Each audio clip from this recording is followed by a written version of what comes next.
ऊर्ध्वमूलमधः शाखम् अश्वत्थं प्राहुरव्ययम् छन्दांसि यस्य पर्णानि यस्तं वेद स वेदवित् अधश्चोर्ध्वं प्रसृतास्तस्य शाखाः गुणप्रवृद्धा विषयप्रवालाः अधश्च मूलान्यनुसन्ततानि कर्मानुबन्धीनि मनुष्यलोके न रूपमस्येह ततोपलभ्यते नान्तो न चादिर्न च सम्प्रतिष्ठा अश्वत्थमेनं सुविरुधमूलम् अशङ्खशस्त्रेण दृढेन चित्वा ततः पदं तत्परिमार्गितव्यम्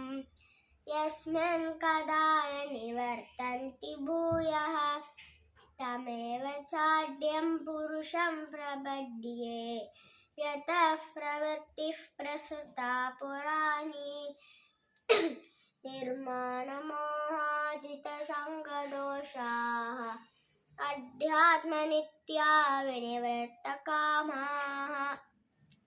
द्वन्द्वैर्विमुक्ताः सुखदुःखसंज्ञैः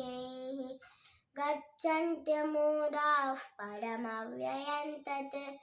न तद्भासयते सूर्यः अशशाङ्को न पावकः यद्गत्वा न निवर्तन्ते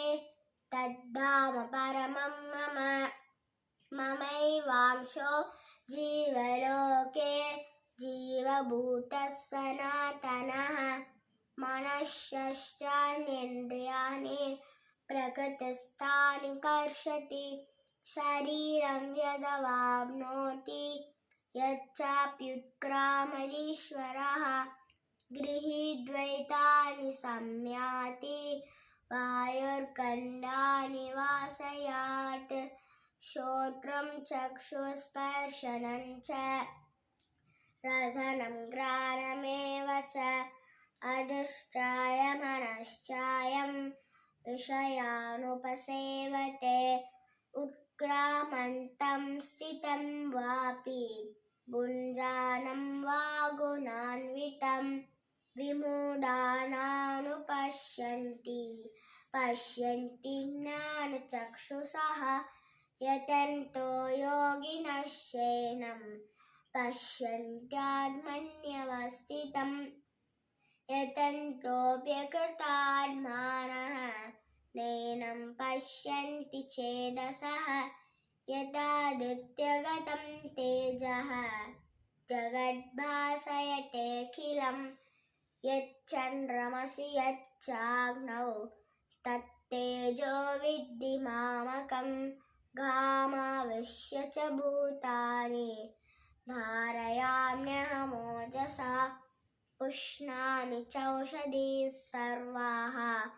सोमो भूत्वा रसात्मकः धन्यवाद।